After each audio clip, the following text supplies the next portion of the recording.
மசோதாவுக்கு ஆதரவாக இருந்துள்ளதையும் SCRA மசோதா விவகாரத்தில் திமுக தலைவர் மு.க. ஸ்டாலின் தனது எதிர்ப்பை தெரிவித்துள்ளதையும் குறிப்பிட்டார்.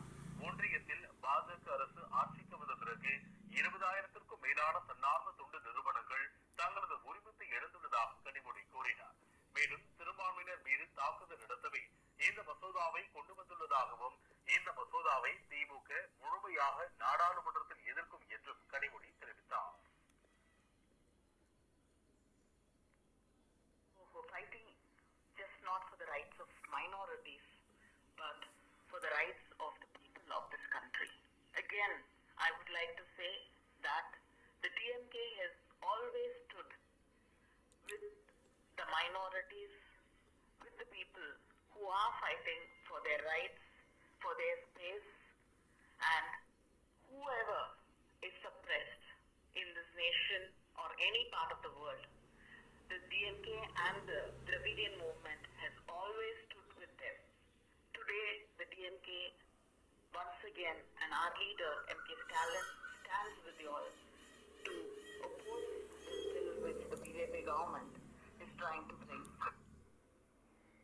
இதையடுத்து பேசிய மக்களவை திமுக கொறடா ஆர். ராசா, SCRA மசோதா மூலம் பல ஆண்டுகளுக்கு முன்பு உருவாக்கிய சொத்துக்களை ஒன்றிய அரசால் அபகரிக்க முடியும் என்று தெரிவித்தார். எனவே அரசியல் சாசனத்துக்கு எதிரான இந்த மசோதாவை அனைவரும் எதிர்க்க வேண்டும் என்று வலியுறுத்தினார். Same thing, what is today SCRA? Same thing, identical and similar. That has happened in the Waqf Board. All the properties are Waqf Board. If at all you are having no documents 300 years, 4 years back, then the property can be taken by the government. Who is the authority? A deputy collector will be appointed. But Waqf Board, 400 years, 300 years, they are enjoying. It is in the occupation. It is in possession. In spite of that, law has been enacted in the parliament. A deputy collector can change the title and take over the property. இதையடுத்து பேசிய கூட்டு நடவடிக்கை குழுவின் தலைவரான மாநிலங்களவை உறுப்பினர் கிருஷ்ணன் இந்த மசோதாவை கைவிட வலியுறுத்தி பல கட்ட போராட்டங்கள் நடத்தப்பட்டதாக தெரிவித்தார்.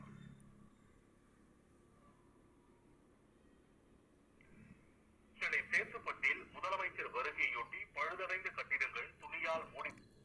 ஐயா, இப்போதான் தமிழே கரெக்டாக பேசும்போது கனிமொழி, இப்போ ராசாவும் பேச தெரியாமல் கூடவும் இல்லை, ஊட்டியில் அப்படியே நடுங்கிட்டு இருந்தார்.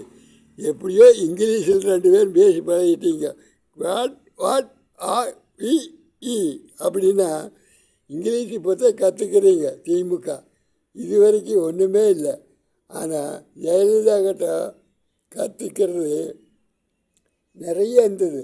ஜெயலலிதா எதிர்த்துட்டே இருந்தீங்க எப்போ பார்த்தாலும் அந்த அம்மாவை. அப்போ இப்போ எடப்பாடியுமே விவரம் கெட்டு விஜய் கம்கருக்கு முயற்சி பண்ணுறது திமுக கூட. இப்போ திமுகவும் உள்ள எம்பி 29 எம்பி இருக்கிறீங்களா விஜய் கம்கருக்கு ஐடியா பண்ணிட்டு இருக்கிறாங்க. அது திமுகவும் எடப்பாடி ஜெயலலிதா அம்மா கொண்டு கேஸ் விசாரணை நிற்குது. ஆனால் பாரதிய ஜனதாவு எப்படி அங்கே 10 கட்சி பிடிச்சி போட்டோம், இங்கேயும் வந்து பிடிச்சி போடலாம் அப்படின்னு அதில் விளங்கிட்டு ஆடுவார். அங்காமல் விளங்குறது அண்ணாமலை தமிழ்நாட்டை வாழ வைக்கிறதுக்குன்னு இப்போ தனியாக வந்துட்டார். விஜய் போனாலுமே ஒரு கை பார்த்தாலுமே அண்ணாமலை வந்துடுவார் தமிழ்நாட்டை காக்கிறதுக்கு.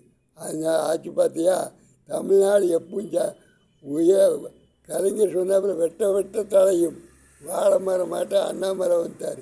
விஜய்க்கு பக்குவமாக வந்துட்டார். வணக்கம் வணக்கம் வணக்கம். குடிநீர் பணியாளர் சங்கம் சொல்லுது வணக்கம்.